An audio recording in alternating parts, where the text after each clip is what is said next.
about your experience working in several farms in several countries. What advice you will give to young people that it is starting now to buy a new farm, or starting a project with an old farm of the family, or whatever that is starting a new farming project? What advice you will give to these people? That's a very good question. I have to think about it to not give a too specific answer, to make it more broad.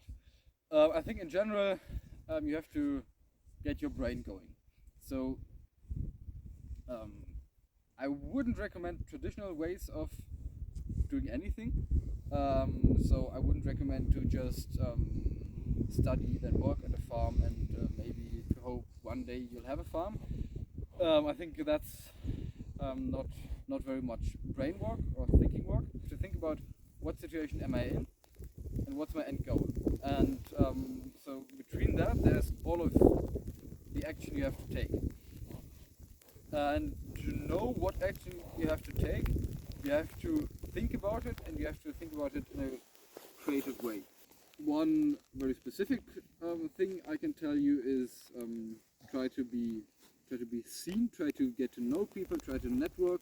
Because even to me, it's very surprising at how helpful all the people I've met have been, how much they liked to give their knowledge away and to help young people. So people with knowledge really like to tell other people their knowledge, try to teach them and all of that.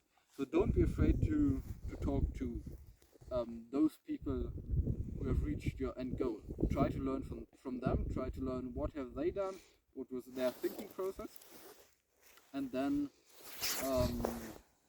try to make a plan for yourself. But you will see that many things will just come to you by being interested, by being out there, by networking, by working a lot. They will just naturally come to you, because I think that's getting a bit rare. So really be interested and focused on your goal. That was very broad now, and maybe a bit of waffling as well. So specific things I can tell you is look at what people do who are at your end goal. Try to get to know as many people as possible. Work a lot, and also take risks. One example would be, one way to start a farm would be work somewhere and have some cattle on the side on lands that you can lease from friends or from friends of your family and so on.